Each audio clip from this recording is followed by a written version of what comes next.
5월 19일 어썸 큐티 시작하도록 하겠습니다. 사람에게는 언제나 기회나 찬스가 옵니다. 기회, 찬스 올 때는 잘 잡아야죠. 그러면 이제까지 있었던 모든 것들은 사라지고 새로운 전환점이 발생하게 됩니다.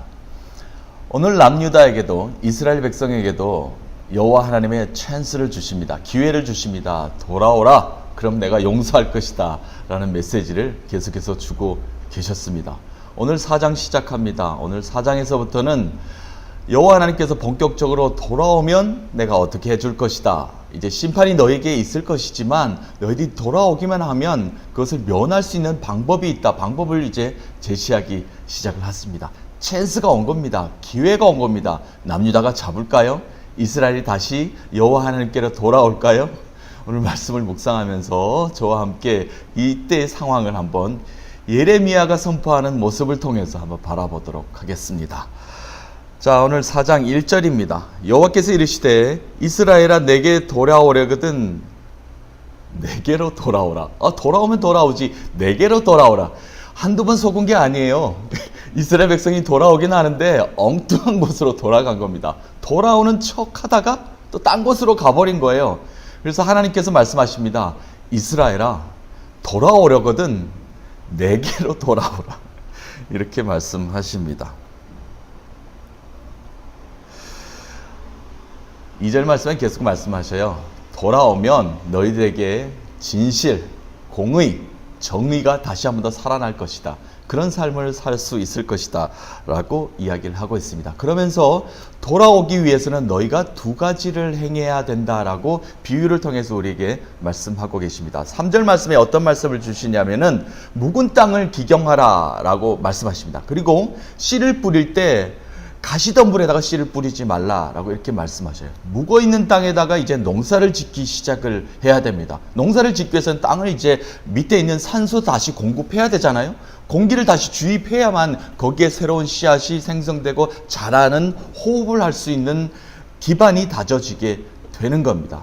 그런데 가시덤불에 하지 말라고 말씀하셔요. 예수 그리스도께서는 이 땅에 오셔서 마태복음 13장이죠. 13장에 네 가지 땅에 대한 비유를 말씀하셨습니다. 첫 번째, 씨를 뿌릴 때 길가에 뿌려진 씨앗을 설명합니다. 길가에 뿌려졌으니까 금방 새들이 와서 먹어버렸습니다. 두 번째는 얕은 흙이 있는 곳에 돌짝밭에 씨를 뿌렸어요. 그랬더니 조금 뿌리가 내리는 것 같습니다. 그런데 이내 태양이 강하게 쐬니까 뿌리가 말라버렸습니다. 세 번째 비유하셨죠. 가시덤불에 씨앗을 뿌렸는데 가시덤불에 뿌렸더니 가시가 자라서 기운을 막아버렸다라고 이렇게 말씀합니다. 그리고 마지막 좋은 땅, 옥토를 이야기합니다. 좋은 땅에 뿌렸더니 30배, 60배, 100배의 벼실이 맺었다라고 예수 그리스도께서 이 땅에 우리의 마음밭을 기경하라라고 이렇게 말씀하십니다. 다시 돌아오기 위해서는 정말 옥토로 땅을 만든 다음에 하나님의 축복이 거기에 임하는 것을 기다려야 된다. 그래야만 열매가 있다라고 말씀하십니다. 두 번째 비유 4절에 보니까요. 할례를 받는데 스스로 할례를 행하여 너희 마음의 가죽을 베고, 이게 무슨 말이냐면요, 마음의 할례를 하라는 겁니다. 몸도 마음도 모두 하나님께 돌아오라는 겁니다. 진정한 회개가 필요하다는 겁니다. 그렇습니다. 이스라엘 백성들은, 하나님의 백성들은 몸도 할례를 받았습니다. 근데 마음도 할례를 받아라. 그러니까 정확히 하나님의 품으로 오기 위해서는 몸과 마음이 모두 하나님께 향하는 그런 마음이 있어야 된다라고 말씀하십니다. 그러시면서 5절 말씀에 제가 읽어보겠습니다. 너희는 유다에 선포하며 예루살렘에 공포하여 이르기를, 이 말씀은 콕 집어서 이제 이스라엘을 대표적으로 하는 것이 아니라 남유다를 콕 집어서 이야기합니다. 유다야, 예루살렘아, 이렇게 선포하시고 이르십니다. 6절에 시온을 향하여 깃발을 세우라. 사자가 그 숲 위에 올라왔으며, 이 말씀은 바벨론 왕국이 아수르를 무너뜨리고 나서 아수리를 완전히 잡은 다음에 바벨론이 이제는 남유다를 침공하기 위해서 준비하고 있다는 겁니다. 왜냐하면 사자가 숲에서 흐르렁거리다가 이제 나오는 거예요. 모기를 본 겁니다. 이제 덥석 잡기 위해서 나오기 일보 직전이라는 겁니다. 심판을 대비하라. 하나님의 견고한 성으로 다시 들어가라. 예루살렘 성으로 들어가라. 시온의 성으로 들어가라. 하나님 품으로 다시 들어가라. 라고 이렇게 남유다에게 콕 집어서 말씀하고 계십니다. 자, 여기까지는요, 하나님의 말씀을 이제 예루살렘을 향한, 남유다를 향한 예레미야가 이제 대언한 말씀이죠. 근데 오늘 말씀의 마지막 10절 말씀은 예레미야가 이제 직접 말을 합니다. 예레미야가 하나님을 향하여 이제 불평하는 말을 이제 공식적으로 이제 털어놓는 말씀이에요. 자, 10절. 예레미야인 내가 이르되 슬프도소이다. 주 여호와여, 주께서 진실로 이 백성과 예루살렘을 크게 속이셨나이다. 이르시기를 너희에게 평강이 있으리라 하시더니 칼이 생명에 이르렀나이다. 이 말씀은 뭐냐면은 하나님 왜 속이셨습니까? 그 말이에요. 예레미야 선지자가 슬픕니다. 왜 이렇게 슬픈지 모릅니다. 하나님은 늘 평안하다고 하셨잖아요. 사랑을 우리에게 주신다고 하셨잖아요. 누구를 통해서? 선지자를 통해서, 예언자들을 통해서, 많은 사람들을 통해서 이렇게 하나님의 선포하셨다는 걸 우리는 듣고 자랐습니다. 그런데 이게 뭡니까? 칼이, 사자가 우리를 삼키자고 노려보고 있습니다. 이게 어찌된 일입니까? 라고 이야기하고 있습니다. 평강이 있는 줄 알았습니다. 평안한 줄 알았습니다. 그런데 우리 이스라엘은, 남유다는, 예루살렘은 죽음에 이르러 있군요. 자, 그렇습니다. 선지자들, 그리고 많은 율법학자들, 많은 지도자들 깜짝 놀랐습니다. 평안을 외쳤지만 그들 앞에 놓인 것은 칼이 보이니까 깜짝 놀란 거죠. 자, 그렇습니다. 우리 리더들, 지도자들, 하나님의 말씀을 대언하는 모든 사람들은 거칠고 투박할지 모릅니다. 그러나 강력한 선포를 해야 됩니다. 예수 그리스도께서도 갈릴리에 오셔서 첫 번째 하신 말씀이 회개하라, 천국이 가까워 왔느니라. 회개하지 않으면 너희들이 다시 한 번 더 구속사의 삶을 살아갈 수 없다는 겁니다. 어제 말씀드렸죠.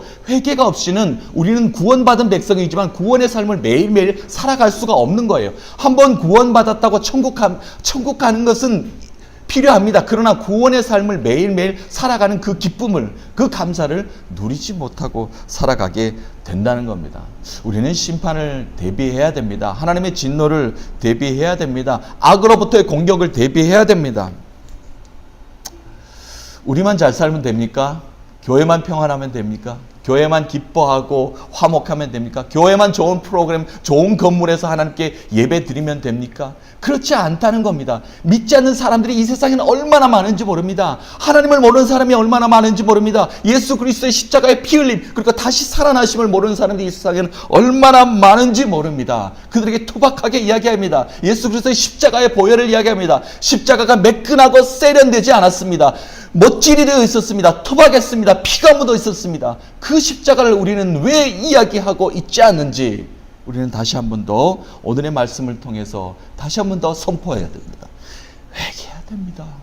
주님께 돌아와야 됩니다. 하나님의 품으로 들어와야 됩니다. 그것은 다시 한 번 더 회개하는 길밖에 없습니다.